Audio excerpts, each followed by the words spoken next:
नमस्कार, मैं ऋतिक सुमन और आप देख रहे हैं अमर उजाला। इस खास बुलेटिन में मैं आपको बताऊंगा यूपी की तमाम बड़ी खबरें। तो चलिए शुरू करते हैं। मुख्यमंत्री योगी आदित्यनाथ की अध्यक्षता में हुई कैबिनेट की बैठक में एक अहम फैसला लेते हुए जेपीएनआईसी के संचालन की जिम्मेदारी लखनऊ विकास प्राधिकरण को सौंप दी गई है। लोक भवन में मुख्यमंत्री योगी आदित्यनाथ की अध्यक्षता में गुरुवार को हुई कैबिनेट की बैठक में 30 प्रस्तावों को मंजूरी दी गई। बैठक के बाद मंत्री गोपाल नंदी ने जानकारी देते हुए कहा कि बैठक में आगरा लखनऊ एक्सप्रेसवे को पूर्वांचल एक्सप्रेसवे से जोड़ने के लिए नए लिंक एक्सप्रेसवे को मंजूरी दे दी गई है। अपना दल एस से निष्कासित बागी नेताओं के द्वारा खुलेआम मोर्चा खोलने के बाद अब पार्टी भी इनके खिलाफ खुलकर मैदान में आ गई है। निष्कासन के करीब 3 साल बाद पार्टी ने चौधरी ब्रजेंद्र सिंह पटेल और बौद्ध अरविंद पटेल के खिलाफ कार्रवाई के लिए मुख्यमंत्री को पत्र लिखा है। पार्टी के प्रदेश अध्यक्ष जाटा वारपी गौतम की ओर से लिखे गए इस पत्र में ब्रजेंद्र की पत्नी को अपर शासकीय अधिवक्ता और बौद्ध को पूर्वांचल विकास बोर्ड में सदस्य पद से हटाने की मांग की गई। इन दोनों को यह पद अपना दल एस कोटे से दिया गया था। यूपी सरकार के मंत्री ओम प्रकाश राजभर ने कहा है कि कोई भी त्योहार शांतिपूर्ण तरीके से संपन्न हो, इसके लिए सरकार प्रयास करती है। सरकार ने कांवड़ यात्रा में पड़ने वाले ढाबों पर नेम प्लेट लगाने की बात इसलिए कही जिससे किसी भी तरह का विवाद ना उत्पन्न हो। उन्होंने कहा कि कांग्रेस, बहुजन समाज पार्टी और समाजवादी पार्टी के लोगों ने जो नफरत का बीज बोया है उससे निजात दिलाने में उपद्रव ना हो, इसीलिए सरकार ने यह फैसला लिया। सरकार जो भी योजना बना रही है सभी जाति और धर्म के लोगों के लिए बना रही है। प्रयागराज में आजाद समाज पार्टी के अध्यक्ष चंद्रशेखर आजाद को नजरबंद किए जाने के विरोध में भड़की हिंसा के बाद दलित युवाओं पर दर्ज किए गए मुकदमों पर बसपा की नजरें हैं।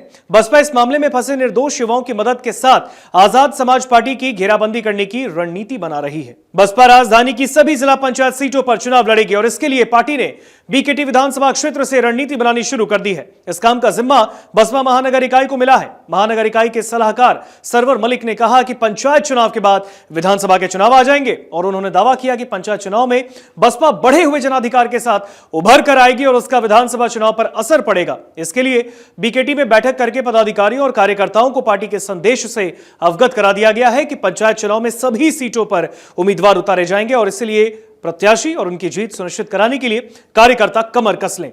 यूपी में गुरुवार को 3 आईपीएस अफसरों के तबादले कर दिए गए हैं और मूथा अशोक जैन को गोरखपुर जोन का अपर पुलिस महानिदेशक बनाया गया।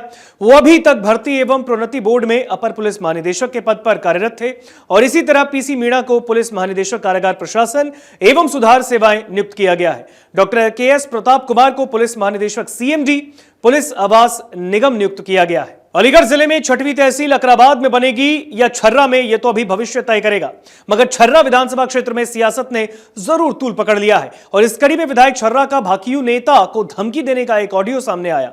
छर्रा क्षेत्र के बीजेपी विधायक ठाकुर रविंद्र पाल सिंह ने अकराबाद के भाकियू नेता ठाकुर अशोक सिंह को मोबाइल पर बातचीत में औकात में रहने और मर जाओगे तक की धमकी दे दी।